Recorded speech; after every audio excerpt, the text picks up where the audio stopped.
Hello guys, कैसे हैं भाई आप सभी लोग? बढ़िया। चलो देखते हैं।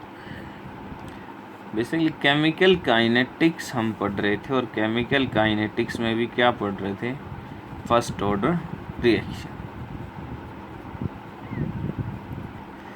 फर्स्ट ऑर्डर रिएक्शन के लिए हमने इंटीग्रेटेड रेट इक्वेशन हमने डिराइव की थी, न्यूमेरिकल्स किए थे, ग्राफ देखे थे, हाफ लाइफ के साथ डील किया था। ठीक है, तो हमने यहाँ पे निकाला था k is equal to 2.303 divided by t log A naught by a, यही था।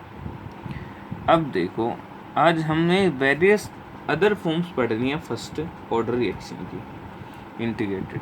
तो सबसे पहले हम पढ़ेंगे वो पढ़ेंगे गैसियस रिएक्शंस के लिए। किसके लिए? गैसियस फेज रिएक्शंस के लिए। So integrated rate equation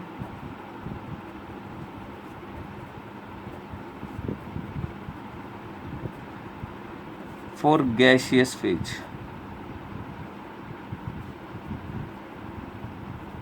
reactions. आपकी gaseous phase reaction, that means reactant और प्रोडक्ट आपके किस में रहेंगे? गैसियस स्टेट के अंदर प्रेजेंट रहेंगे। तो सपोज करो ये आपका कोई रिएक्शन थी, ए जो है वो आपका डिकम्पोज हो रहा है, A gas gives B gas plus C gas.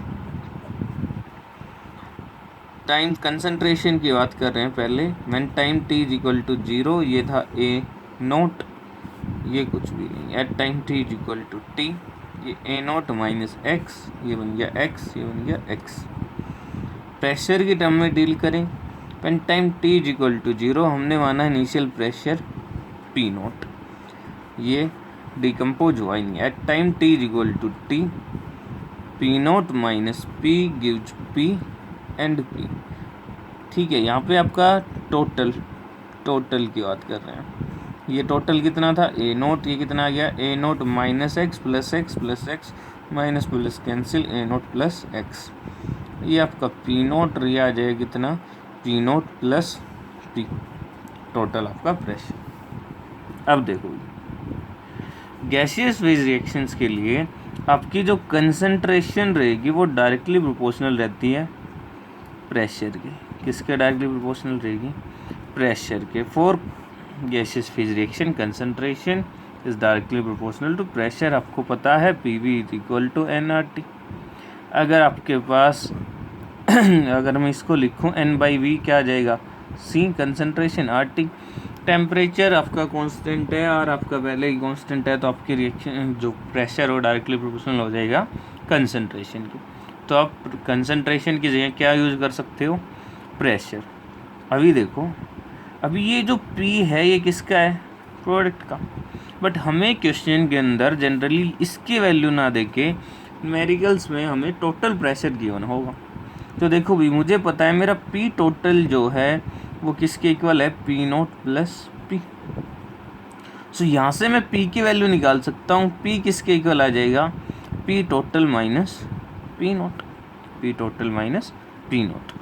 तो देखो मैं K की वैल्यू क्या लिख सकता हूँ? देखो K is equal to 2.303 divided by T log A naught initial concentration.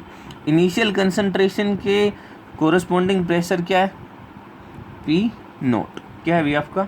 P naught divided by A क्या है आपका? A naught minus x. उसके कोरस्पॉन्डिंग प्रेशर क्या होगा? P naught minus P। क्या होगा? P naught minus P। But इस P की वैल्यू मैंने यहाँ से निकाल रखी है। सो मेरा K क्या आ जाएगा? 2.303 divided by T log P naught divided by P naught minus PT plus P naught. So यहाँ से मेरे पास क्या आ जाएगा? 2.303 divided by T log P naught divided by 2P naught minus PT। लेकिन ये आपको याद रखना है, लेकिन ये किसके लिए वैलिड है? Valid only if one reactant is present, only one reactant is present and stoichiometric coefficient is 1। And stoichiometric coefficient जो आपका है वो किसके इक्वल है 1। अगर रिएक्टेंट 2 होंगे या फिर आपका स्टोइकियोमेट्रिक कोफिशिएंट 1 नहीं होगा तो आपका ये रिलेशन वैलिड नहीं रहेगा। आपके सिलेबस में यही है तो वो आपको डील नहीं करने हैं। सो अगर गैसेस अगर गैसियस फेज रिएक्शन आपको गिवन है तो गैसियस फेज रिएक्शन के लिए आप क्या करोगे, कुछ नहीं करना, सिंपल सा आपको जस्ट प्रेशर की टर्म्स में डील करना है, कंसंट्रेशन की टर्म्स में नहीं करना अगर न्यूमेरिकल्स में आपको प्रेशर गिवन हो। देखिए अभी यहाँ पे रेडियो एक्टिविटी भी आपके काम में आने वाली है। तो क्या आएगा नेक्स्ट जो आपकी आएगी first order radio active decay. Radio active decay आपको पता है आपके रेडियो एक्टिव जो पार्टिकल्स रहेंगे, आपके जो रेडियो एक्टिव पार्टिकल्स जो रहेंगे या एटम्स जनरली एलिमेंट्स जो रहेंगे वो क्या करते हैं, वो कंटिन्यूसली डिके करते हैं। अल्फा बीटा पार्टिकल्स आपके पॉजिट्रॉन्स आपके निकलते हैं कंटिन्यूसली, आपके क्या होते हैं इमिट आउट होते हैं, या फिर हम बोले गामा रेज उनसे इमिट आउट होती है। तो उनका कंटिन्यूसली डिके रहता है। वो जो डिके रहता है वो फर्स्ट ऑर्डर काइनेटिक्स को फॉलो करेगा। किसको फॉलो करेगा, फर्स्ट ऑर्डर काइनेटिक्स को आपका फॉलो करेगा। अब फर्स्ट ऑर्डर काइनेटिक्स में कैसे फॉलो करेगा, देखिए जो आपका जो आपका डिके रहता है रेडियो एक्टिव डिके, उसमें क्या होता है, सपोज करो आपके पास कोई भी एक एलिमेंट था जो रेडियो एक्टिव है, वो डिके कर रहा है, कोई प्रोडक्ट बना रहा है। इनिशियली आपके पास टाइम t इक्वल टू 0 पे इसके कितने पार्टिकल थे n, कितने पार्टिकल थे n। At time t equal to n naught थे, सपोज करो at time t equal t कितना आ गया n। तो फर्स्ट ऑर्डर डिके अगर है तो हमें पता है अभी कंसंट्रेशन जो नंबर ऑफ पार्टिकल जो रहेंगे वो क्या करेंगे डिक्रीज। सो dn/dt जो आपका आएगा वो किसके इक्वल आएगा, वो आएगा लैम्डा n के। अब यहाँ पे लैम्डा क्या है, कुछ नहीं है, वहाँ पे जो हम रेट कांस्टेंट में k लिखते थे वहाँ रेट कांस्टेंट होता था, जस्ट उसका नाम बदल दिया गया। रेडियो एक्टिव रिएक्शंस के अंदर हम बोलते हैं इसको डिके कांस्टेंट, इसको रेट कांस्टेंट ना बोल के क्या बोलते हैं हम डिके कांस्टेंट। इसको सेम हमें सोल्व करना है, -dn/n is equal to lambda dt। Integration करेंगे तो अपने पास क्या आ जाएगा, ये log n ऑन इंटीग्रेशन, ये आपके पास आ जाएगा log n is equal to lambda t, natural log आएगा ln n lambda t plus i minus का। When t is equal to 0 n किसके इक्वल रहेगा n नोट के। सो i की value यहाँ से आ जाएगी -ln n नोट। इसकी वैल्यू आप पुट करोगे ये आएगा -ln n lambda t minus ln n note. ये इस साइड आके प्लस में आ जाएगा ln n naught minus ln n is equal to lambda t। ये आ जाएगा natural log n naught by n is equal to lambda t। और यहाँ से आ जाएगा लैम्डा आपका 2.303 divided by t log n naught by n।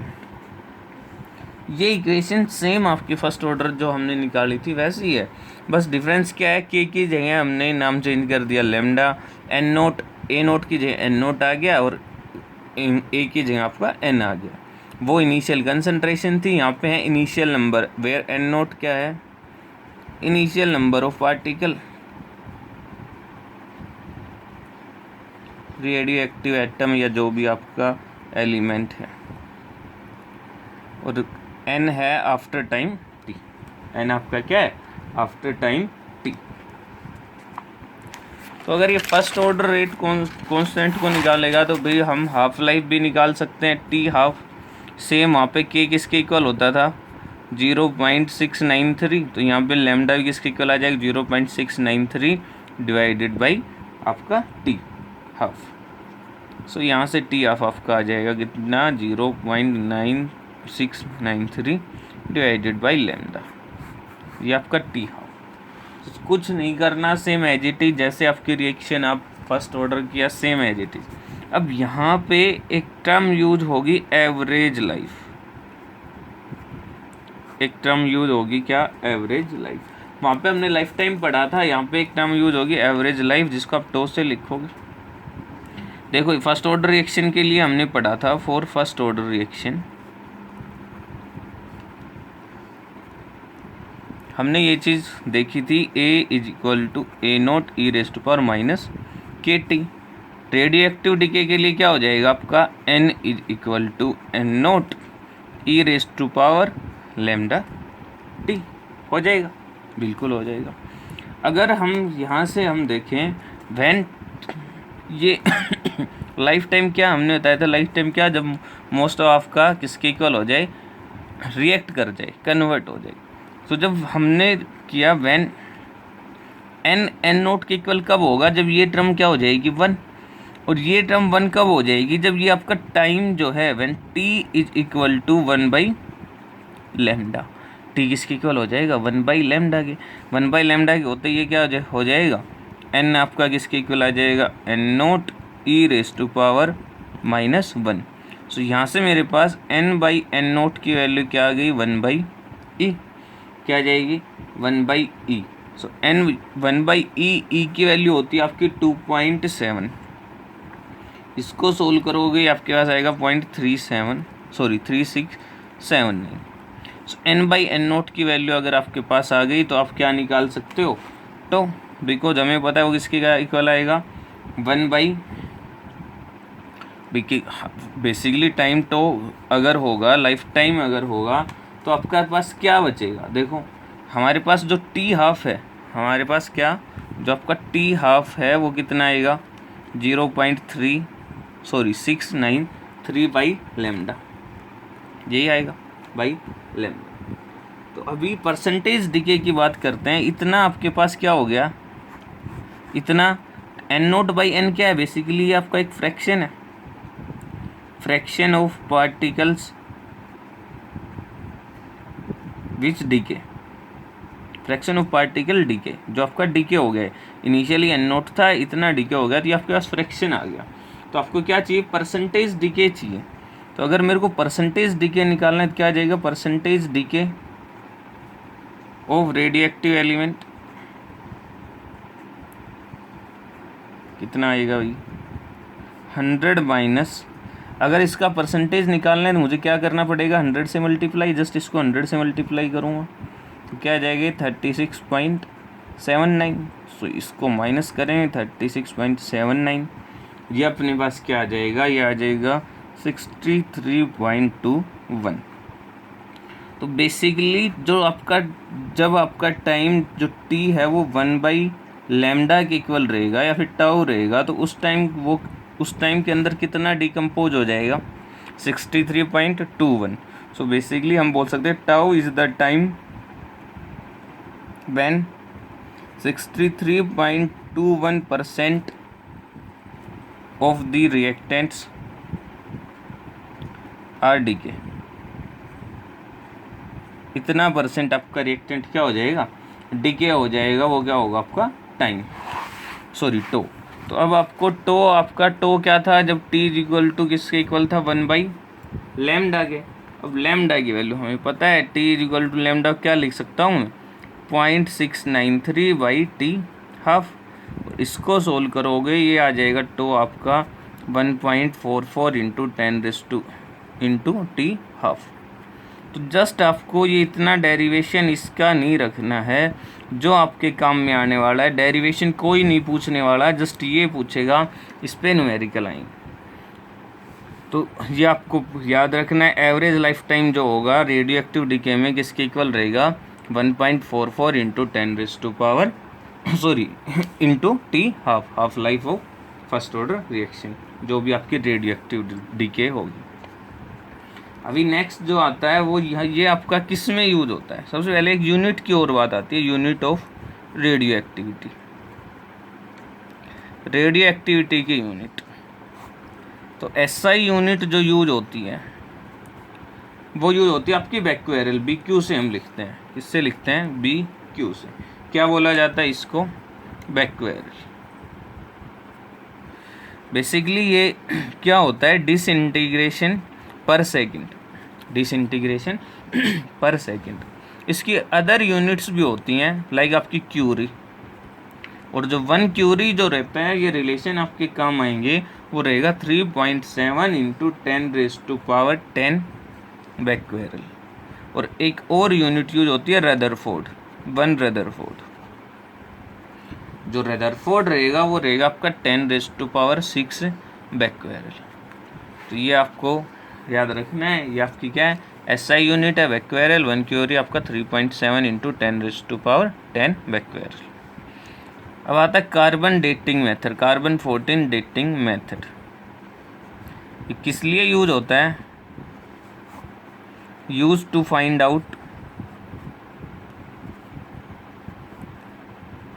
Out age of old samples. Old sample जो होते हैं उनके अंदर उनकी एज पता करने के लिए, कितना पुराना है आपका वो सैंपल, उसके अंदर कौन यूज होता है? Carbon 14 dating method. इसके अंदर बेसिकली क्या करते हैं हम, कार्बन 14 की अमाउंट को पता करते हैं। कार्बन 14 आपका जो है एक रेडियो एक्टिव होता है, आइसोटोप कार्बन का।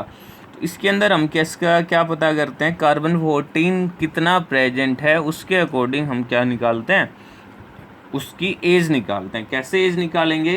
तो जो आपकी एज आएगी वो आएगी T2.303 divided by lambda log, वहाँ पे क्या था N0/N, यहाँ पे N0/N बेसिकली क्या होगा, N0 रहेगा, अभी मैं N0/N ही लिख देता हूँ। यहाँ पे N0 क्या रहेगा आपका, N0 रहेगा activity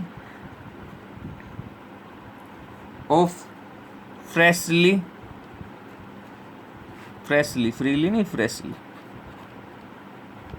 activity of freshly cut would, जो भी आपकी वुड रहेगी या फिर आपका जो भी सैंपल रहेगा। और N रहेगा activity of sample after time T, तो ये आपको याद रखना है। कुछ नहीं है, सेम फर्स्ट ऑर्डर का ही चल रहा है, वही के की जगह लैम्डा पुट करना है, ए की जगह N, A0 की जगह N0। जो आपको याद रखना है बस वो माइंड में एक चीज़ रखनी है, रेडियो एक्टिविटी के फर्स्ट ऑर्डर रिएक्शन को फॉलो करता है। और एक आपका एवरेज लाइफ जो रहेगी वो क्या रहेगी, 1.44 इंटू 10⁻, इंटू T²। तो ये आपकी बात हो गई किसकी, रेडियो एक्टिव डीके की। तो अभी जो हम पढ़ेंगे वो पढ़ेंगे सूडो फर्स्ट ऑर्डर रिएक्शन, जो हम नेक्स्ट लेक्चर में जनरली डील करेंगे, सूडो फर्स्ट ऑर्डर रिएक्शन। तो आप रेडियो एक्टिव डीके और फर्स्ट ऑर्डर रिएक्शन पे क्वेश्चंस ट्राई करो, जो आपके फर्स्ट ऑर्डर पे थे, अगर आपने वैसे की वो न्यूमेरिकल सोल्व किए हैं तो इनमें कोई आपको प्रॉब्लम नहीं आएगी। अभी जो next topic pseudo first order है और जो हम वॉल्यूमेट्रिक एनालिसिस हमें नेक्स्ट लेक्चर में पढ़ना है, उसके बाद आपका फर्स्ट ऑर्डर फिनिश हो जाएगा। हम पढ़ेंगे फिर experimental determination of order of reaction. इसके बाद आपके 3 टॉपिक जनरली हम बोलेंगे। एक्सपेरिमेंटल डिटर्मिनेशन है आपका एक, उसके बाद आपकी कोलिजन थ्योरी रहेगी, और एट लास्ट आर्हीनियस थ्योरी। ये आपके टॉपिक हमें पढ़ने हैं। तो ये 2 या 3 दिन में आपके मैक्सिमम 3 डेज में आपके कंप्लीट हो जाएंगे, ठीक है। उसके बाद हम फर्दर अपने 1-2 दिन न्यूमेरिकल डिस्कस करेंगे एंड एट लास्ट फिर अपने नेक्स्ट यूनिट पे प्रोसीड करेंगे। Thank you.